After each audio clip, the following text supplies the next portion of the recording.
Thanks for joining us for CBN NewsWatch. I'm Ephraim Graham.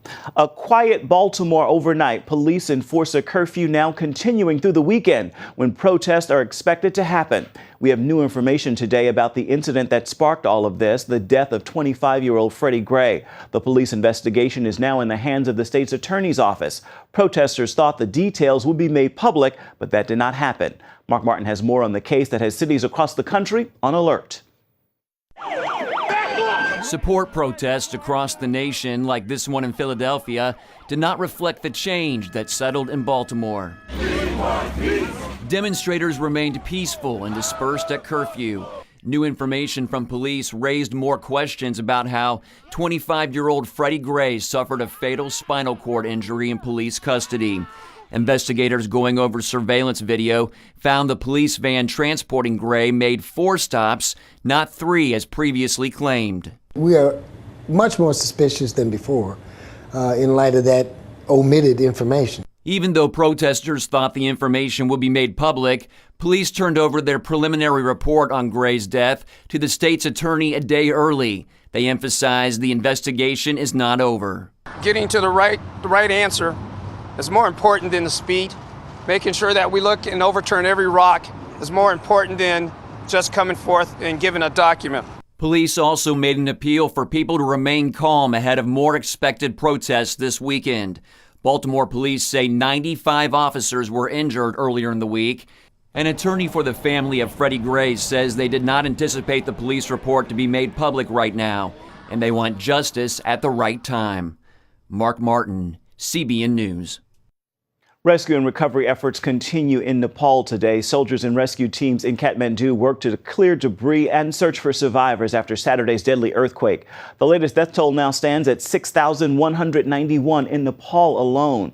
In other regions, at least 61 are expected dead, and more than 130,000 homes have been destroyed. The Nepal earthquake devastated members of Nepal's tiny Christian community. Many were attending church when the quake hit. As many as 600 Christians may have been killed. Gary Lane brings us the story of one church destroyed in Kathmandu. Fortunately, no one was killed when parts of this ancient Hindu temple collapsed in Kathmandu. However, that was not the experience of some Nepali churches. It was about 2 minutes before noon. 62 Christians were gathered on the 4th floor of this building for their Saturday worship service. The ground started shaking. The 4th floor collapsed on top of the other floors below it, and then 17 Christians were killed, including the senior pastor, Elijah. Jacob Tamang is assistant pastor of Vision Salvation Church. He was the British Gorkha army, and he retired from there, and he got citizenship of Britain, and he was settled over there. But because of the glory of God, he had a great vision to serve God, and he came back to Nepal. And as a result, Pastor Elijah Gale planted 60 churches in western Nepal. And 4 years ago, he started Vision Salvation Church in Kathmandu. Santi Oli was among the 44 church members who survived the earthquake. Her 16-year-old daughter, Manisha, did not. She was a servant of God, always encouraging and helping others, she told us. After 39 hours, one brother is got rescued through the Turkish armed force. They were here to rescue him, and he's alive now. He's in the hospital. His name is Vikram. When we met the 23-year-old at the hospital, he told us he was buried beneath a pile of bricks, trapped beside Pastor Elijah. He said, "Death is near for me. But you will be rescued, and the Holy Spirit will give you power to continue your ministry." After he passed, I felt like Jonah, trapped in the body of the whale. I prayed to God, "If you get me out of this, I will serve you for the rest of my life." 6 other church members were hospitalized, including the widow of a popular church elder who died in the quake. The Vision Salvation Church will now hold worship services in a new unfinished church building. And with Pastor Elijah's passing, Jacob will now lead the church in its goal of planting 777 churches in the Hindu nation. I hope that because of this incident, because of this great disaster, God will do miracle thing in this land of Nepal. Gary Lane, CBN News, Kathmandu, Nepal. Turning now to Chile, where thousands of people are still being evacuated as Volcano Calbuco erupts for the 3rd time in 2 weeks. The volcano continues sending plumes of ash stretching more than 1,000 miles into the sky. Thousands of flights have been disrupted and more than 6,000 people have been evacuated. Operation Blessing is on the ground clearing ash from rooftops to prevent collapse under the heavy substance. Teams are bringing in fresh drinking water for those impacted in the area and providing meals for about 200 families every day. They're also distributing facial masks to help those working in the area to breathe easier. The U.S. Navy will now accompany all U.S. commercial ships traveling near the Persian Gulf. This comes after a provocative incident with Iran's Navy this week. Iran seized a foreign ship after firing warning shots at it. It took place in the Strait of Hormuz, which is the export route for about 1/5 of the world's oil. Defense officials say U.S. Navy ships will now protect all U.S. ships from Iranian interference in that area. Despite the tension, Iran is still pushing for its nuclear deal with the U.S. and Europe. Iran's foreign minister says he is ignoring opposition from Congress and working only with President Obama. As a foreign government, I only deal with U.S. government. I do not deal with U.S. Congress. I do not deal with U.S. Supreme Court. That is the responsibility of bringing that into line falls on the shoulders of the President of the United States. And that's the person with whom we are making this agreement. 47 members of Congress have signed a letter warning any nuclear deal made with President Obama will expire the day he leaves office. Most Americans approve of drone strikes on terrorists. A new Associated Press poll shows 6 in 10 Americans favor using drone strikes to kill members of terrorist groups such as Al-Qaeda overseas. Only 13% are opposed. About 24% don't feel strongly either way. And nearly 3/4 of Americans say it is acceptable for the U.S. to kill an American citizen abroad if that person is part of a terrorist group. 150 more girls and women were rescued from Boko Haram today. This comes just days after the Nigerian military rescued 300 other women from the terrorist group. It is unclear if among the latest victims are any of the Chibok girls who were abducted more than 1 year ago. Boko Haram kidnapped 276 girls, mostly Christians, back in April of 2014. 57 escaped, but 219 are still being held. In an exclusive interview with CBN's Turning Point program, Nigeria's new vice president-elect says his government will do everything possible to rescue the Chibok girls. We are committed to ensuring that we find those girls wherever they may be. There's no question at all that this is something that has really been heavy on the hearts of most Nigerians. Nigeria's new vice president-elect is a well-known evangelical pastor. He and the country's new president-elect, who is Muslim, will officially take control of Africa's mostly populous nation next month. Go to cbnnews.com for more of the exclusive interview with Nigeria's new vice president. The U.S. Commission on International Religious Freedom is issuing its annual report on countries that repress religious freedom. The top 9 offenders are listed there on your screen. They could all face sanctions or congressional action. The Oklahoma House has passed a bill calling for a 72-hour waiting period for women seeking abortions. That would make Oklahoma the 4th state in the nation to require that wait. The bill now heads to Governor Mary Fallin to be signed into law. Doctors in Oklahoma are already required to give women the option for an ultrasound and monitoring of the baby's heartbeat at least 24 hours before an abortion. And coming up, an explosive investigation about the millions of dollars given to the Clintons by foreign donors. Hear from the author of Clinton Cash after this.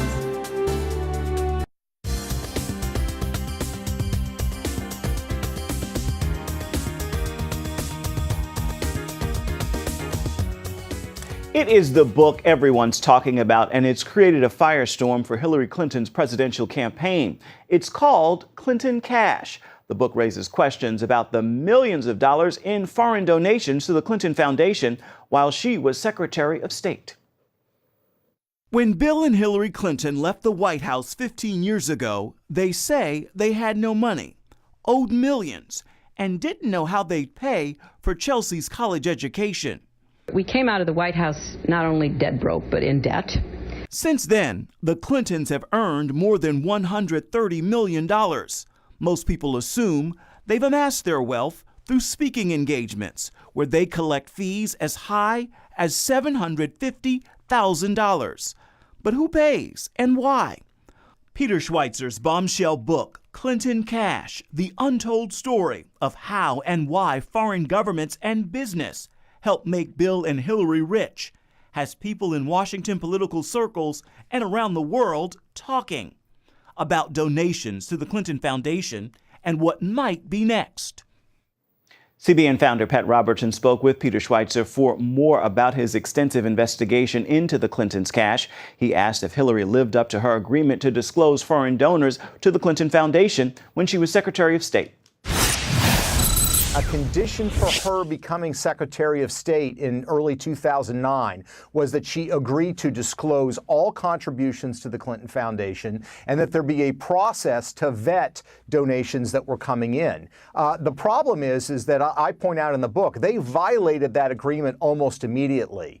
They took multi-million-dollar donations from foreign businesses that had interests before the State Department. Those were never disclosed. They have now come back and admitted that I'm correct, that those donations were not disclosed. But the problem is we don't know what we don't know, Pat. I mean, there was a report yesterday in the Washington Post and in Bloomberg that they admit there are more than 1,100 undisclosed donations. And that's what they're telling us. It could be even more than that.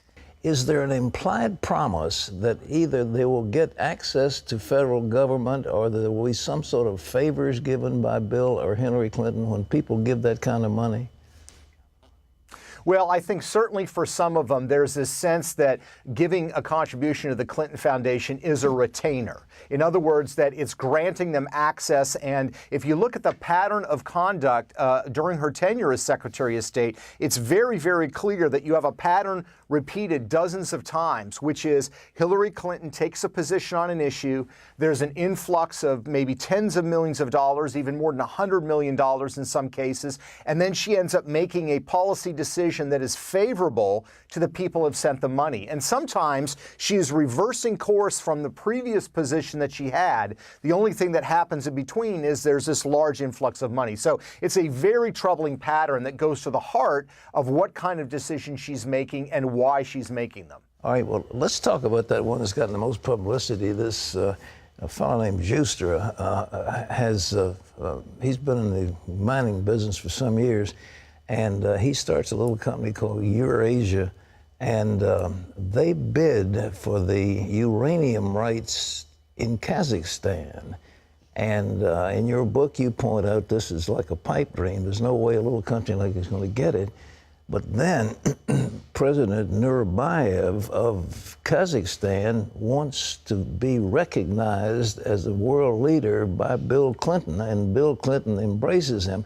What is the nexus between Nazarbayev and Clinton and Justra? It's a great question, Pat. I mean, the timeline is very clear. In September of 2005, Bill Clinton is in Kazakhstan with Frank Justra. Frank Justra wants to get these very lucrative uranium mining concessions. Bill Clinton says very nice things about Nazarbayev, says he's a great leader. He's got a great human rights record, which is ridiculous. It's a very, very repressive country and regime. Shortly after that, Frank Justra is given these lucrative uranium concessions. He has very little experience in the uranium business. Much larger companies, more experienced, that were bidding for them did not get them. And then weeks after that, Frank Justra sends more than $30 million to the Clinton Foundation.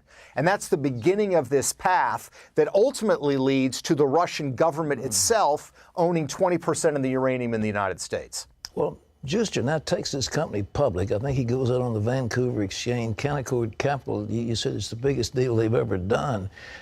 So he gets, at that point, he gets to be enormously wealthy, right, with stock? That's right. I mean, the estimates are that he made tens of millions. One estimate is he made $300 million off of this deal. And this company, this tiny company, Eurasia Energy, becomes something called Uranium One. And Pat, they start acquiring uranium assets in the United States to the point by 2010, they have 20% of all the uranium reserves, what's estimated to be 50% of production by 2015. And that's when the Russians come calling. So what you have is this uranium company that the Russians want to buy into. In order for that to happen, the State Department needs to sign off on it with some other government agencies. Hillary Clinton's foundation and her husband's foundation have 9 shareholders involved in this Uranium One company that send a combined $145 million to the Clinton Foundation. This during the arc of this story. And Hillary Clinton and the State Department end up okaying this deal. And what's ironic about that, Pat, is she has a record on the issue of foreign governments owning critical industries in the United States, like uranium. She has a record of opposing these deals. But in this case, she actually comes out in favor of it. And you can find more of that interview with Peter Schweitzer, including what he discovered about the Clintons' connections with Haiti at cbnnews.com.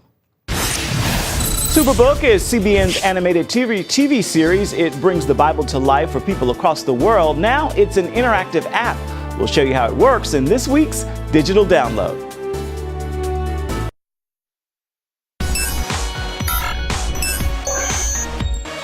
You're watching the digital download, and today, guys, we are talking about Superbook. Hey, Gizmo. That's right, Ephraim. I am a fan, and if you didn't know, that's CBN's animated series, and it's more than 40 years old. Superbook brings the Bible to life in more than 106 countries, and it's been translated into more than 40 languages. Since its creation, at least 500 million people have seen it. To put that number into perspective, that's the population of Texas multiplied by 18. Well, as times have changed, so has Superbook. It's not the cartoon I grew up on, this VHS, believe it or not. It's now a 3D animated series, and it is available on your iPhone or tablet. It sure is. So that's why I headed over to CBN Central in Virginia Beach to find out a little bit more information about this app. Hello? Is this thing on? Why was it so important to create an app for Superbook? We wanted to take the best aspects of the Superbook animation series and integrate them into the Bible. So bring the Bible to life. Get to know the characters, learn more about God, learn about God's plan and His love for you, and how the Bible applies to your everyday life. I know there are a lot of incredibly exciting features on the app. What are some of the most popular ones? Yeah, we put a lot in there. So there are a lot of features. It's a full Bible. So you've got the full Bible text, a lot of different languages, different versions. You can make notes, you can highlight verses, you can have your favorite. You can even upload photos. So if there's a verse about love, you can put a picture of your family in there, things like that.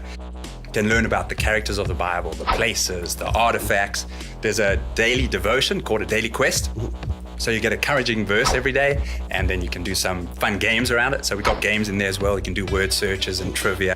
That's great because, I've been a fan of Superbook since I was like this little. So it sounds like what the app is doing is taking what you see on the show and helping you to dive in deeper to help the kids really explore and understand. Whenever we answer a question, we have the verses and the references. So it's not just our thought about what this answer is, but it is what does the Bible say and how does that apply to you?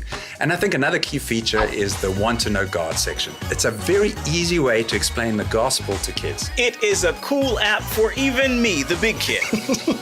And you can download this app on any smartphone. Just head to the App Store and look for Superbook. Get it today. I'm Ephraim Graham. And I'm Caleb Kinchlow, and this has been your Digital Download. The independent movie Little Boy finished 13th at the box office in its opening weekend. Audiences are giving it favorable reviews, but some critics are not as kind. The movie's executive producer, Eduardo Verástegui, tells CBN News there's a gap between what critics are saying and what moviegoers actually like. Just like in the movie, Little Boy is facing big bullies. In real life, the movie in itself is facing big bullies, which are the critics. And it's crazy because the audiences, one critic, for example, said, the audience will leave unmoved. How can you talk for people? How can you can say, I don't like the movie, or, I was not touched, and, I respect that. But when someone is almost like saying, things like the audience will hate your movie, then there is an agenda here. There's an agenda of certain people, not everyone. But when it's something where it's almost like, they're saying this movie is offensive. Come on, you can see in Rotten Tomato, you have like almost 90% the audience loving this movie, but then you have almost 13% of critics, so it's a big gap between. So something's weird here. And the rest of this interview is here on our Newsroom Talk blog at cbnnews.com. This next story is touching. A Charlotte church is sharing an offering of generosity a homeless person left in their collection plate. The gift deeply touched church workers who discovered it inside an old collection plate Sunday morning at First United Methodist Church. It was just 18 cents inside the envelope with a precious note. Church leaders believe the gift may have come from one of the homeless people who takes part in their Sunday muffin ministry that provides breakfast for the homeless. A dime, a nickel, and 3 pennies. We came across this envelope that's so precious. It has the note, "Please don't be mad. I don't have much. I'm homeless. God bless." It really touched us that someone who has so little to give gave 18 cents, and that could have been, and very likely was, a sacrificial gift. Indeed, indeed, a sacrificial gift. And that brings us to what we call our Friday Faithful. Remember this, it doesn't take a huge act to touch the heart of God. In fact, you don't have to reach up towards heaven to move God. You simply have to reach across the fence to help your neighbor in need. The scripture does clearly say, "He that giveth to the poor lends to the Lord." So I challenge you to touch someone in need this very weekend. The act alone will touch you, but it will move the heart of God. And feel free to share your act with us. Use the hashtag CBN Friday Faithful. Well, that is going to do it for now here on CBN NewsWatch. You can find more of our exclusive coverage of the issues you care most about at cbnnews.com. We'd love to hear what you think about the stories you've seen here today. You can do that on Facebook or at CBN News on Twitter. Hope you join us again right here next time. Make this a fabulous Friday and have a wonderful weekend. We'll see you right back here come Monday.